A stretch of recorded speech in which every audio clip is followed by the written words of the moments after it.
pamusoro weshoko unoti tingaimba seiko nawe Mwari nzwi yote kurumbidza tiri musituation yakadai. Taverenga kubva kuna Mapisarema 137 kubva paverse number 1. Tingaimba seiko nzwi yote kurumbidza zvakamira zvakadai. Tingavasumudzire Mwari maoko seiko pakurumbidza situation yakamira yakadai.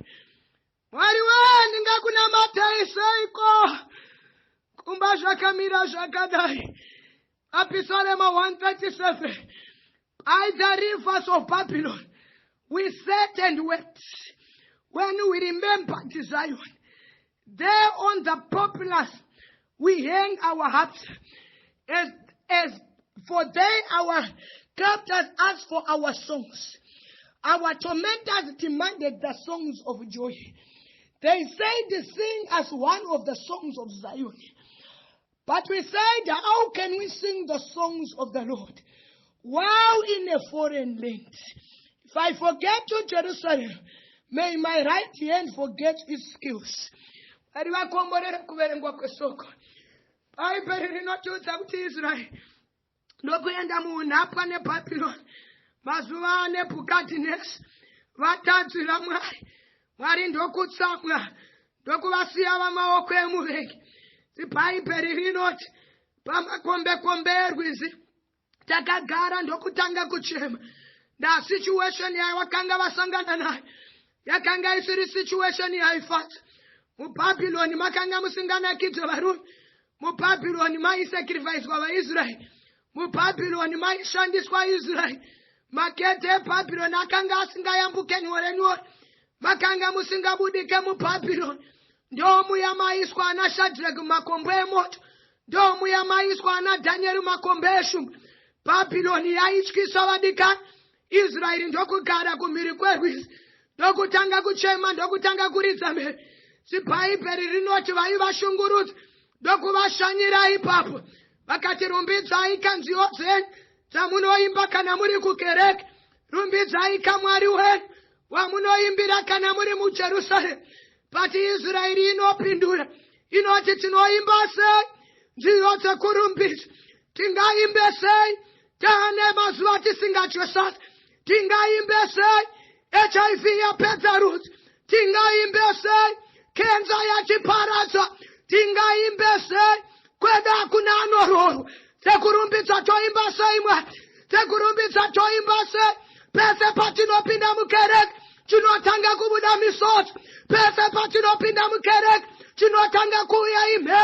Davhidhi anoti misodzi kwakava kutya kwangu zuva nezuva. Nyika ndokutanga kundibvunza ko Mwari wako aripiko. Tinoimba sei Mwari rufu after rufu. Tinoimba sei Mwari kudzingwa basa after kudzingwa basa. Tinoimba sei Mwari zvino hasisi kufamba. Mabusiness akamira, maindustry akavhara, varume vakadzingwa mabasa. Tinoimba sei Jehovha mwedzi wapera hatina mari dzemarengi. Zvikoro zviri kuvhurwa mangwana hatina mari dzemaschool fees.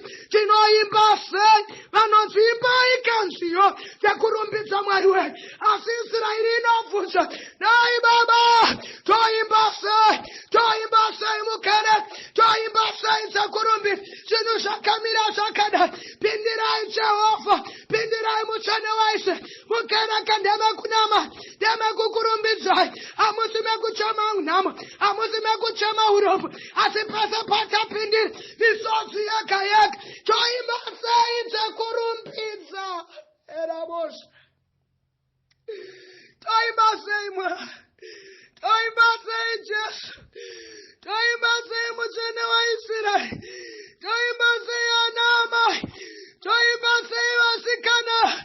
Toimba sei asina kurwarirwa hazvinzwisisi. Asina kupfirwa hazvinzwisisi. Toimba sei dzekurumbidza.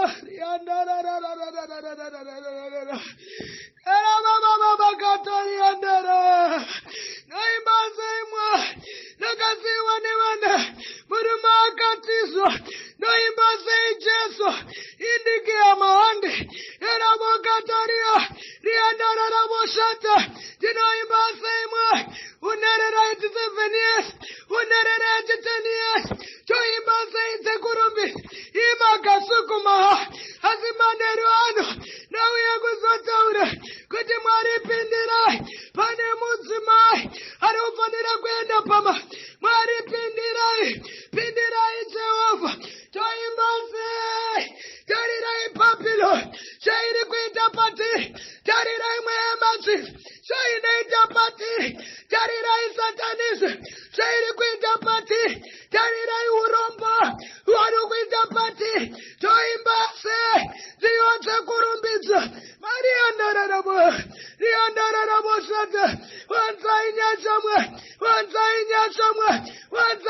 nyashamwa pamai vakasiwa, wanzai nyashamwa pavana vakafirwa, wanzai nyashamwa pasina marenda, wanzai nyashamwa pane vari kutsvaka maschool fees, wanzai nyashamwa.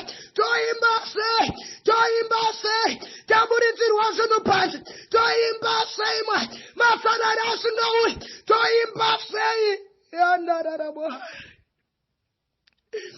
toimba sei Mwari yandararabwasvika zvikanzi imba ikanziyo dzekurumbidza Mwari wedu, imba ikanziyo dzekusimudzira Mwari wedu. Israeri ikati toimba sei Mwari, rena matso yandarararararararara, toimba sei Mwari, tirangariraiwa semadzimai, toimba sei Mwari.